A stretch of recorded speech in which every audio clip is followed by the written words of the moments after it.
राधे राधे दोस्तों। आज मैं आपके सामने कार्तिक मास का छठा अध्याय सुनाने जा रही हूँ, जो इस प्रकार है। नारद जी कहने लगे कि हे ब्राह्मण, कार्तिक मास के महत्तम का विधि पूर्वक वर्णन करिए। ब्रह्मा जी कहने लगे कि हे नारद, तुम बड़े सज्जन पुरुष हो, जो लोगों के हित के लिए ऐसे प्रश्न करते हो।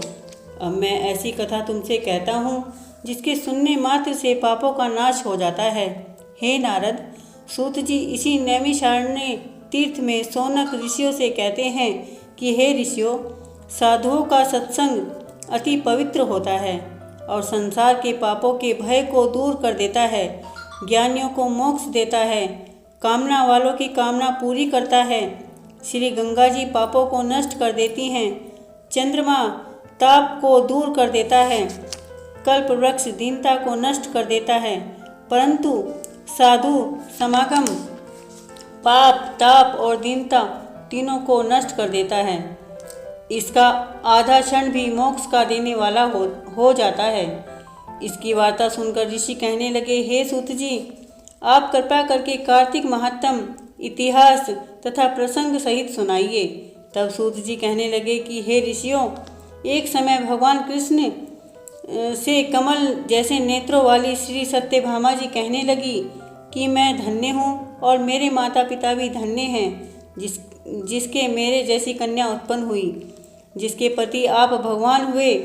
आप 16,108 रानियों में से सबसे अधिक मुझसे प्रेम करते हैं। जिस कल्प वृक्ष की पृथ्वी के लोग बात तक नहीं जानते, वह मेरे आंगन में लगा हुआ है। अतः मैं आपसे एक बात पूछना चाहती हूँ। आशा है मेरे हित के लिए आप वह बात अवश्य बताने की कृपा करेंगे। इतनी बात सुनकर श्री कृष्ण जी सत्यभामा का हाथ पकड़कर कल्प वृक्ष के नीचे ले गए और कहने लगे कि हे सत्यभामे, सब रानियों से तुम मुझको सबसे अधिक प्रिय हो। तुम्हारे स्नेहवश मैंने इंद्र से विरोध करके यह कल्प वृक्ष स्वर्ण से लाकर तुम्हारे आंगन में लगाया। मैं तुम्हारे लिए अदेय भी दे सकता हूँ, अकथ्य भी कह सकता हूँ। अब तुम मुझसे यदि गुप्त से गुप्त बात पूछोगी तो वह भी मैं बतलाऊंगा। सत्यभामा कहने लगी, हे स्वामिन, पहले जन्म में मैंने ऐसा कौन सा पुण्य कर्म किया था जिससे मैं आपकी अर्धांगिनी बनी और गरुड़ पर बैठकर आपके साथ इंद्रादि लोकों में भी जा सकती हूँ। पहले जन्म में मैं कौन थी, किसकी कन्या थी, आप विस्तार पूर्वक मुझे कहिए। भगवान कृष्ण कहने लगे कि हे सत्यभामे, तुम ध्यानपूर्वक सुनो, मैं सब वृत्तांत विस्तार से कहता हूँ। पहले सतयुग के अंत में मायापुर के अत्रि कुल में वेद तथा शास्त्रों का जानने वाला देव शर्मा नाम का एक ब्राह्मण रहता था।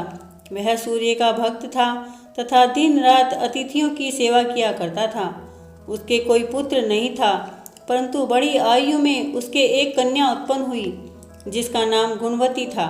देव शर्मा ने चंद्र नामक अपने एक शिष्य के साथ अपनी कन्या गुणवती का विवाह कर दिया। चंद्र पिता के समान उसकी सेवा करता था। एक दिन देव शर्मा अपने दामाद के साथ लकड़ियां काटने के लिए हिमाचल के समीप गया। वन में इधर उधर फिरते हुए उन्होंने एक महाभयंकर राक्षस देखा। उसको देख के वे दोनों भागने में असमर्थ हो गए और दोनों ही उस राक्षस के हाथ में मारे गए। परंतु उस क्षेत्र के प्रभाव और अपने कर्मों के कारण हमारे वैकुंठ धाम को प्राप्त हो गए।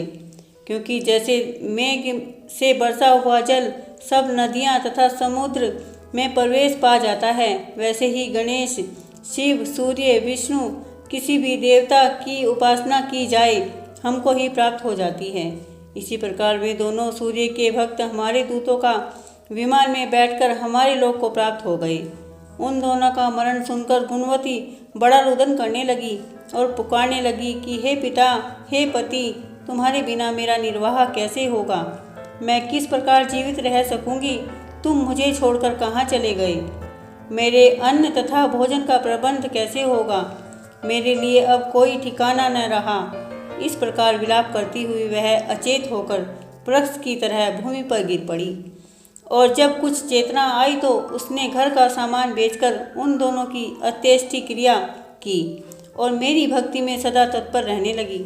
इस प्रकार कार्तिक मास आ गया और वह कार्तिक के व्रत करने लगी तथा एकादशी का व्रत भी करने लगी। यह दोनों ही व्रत भगवान को अति प्रिय हैं तथा मुक्ति और ऐश्वर्य के देने वाले हैं।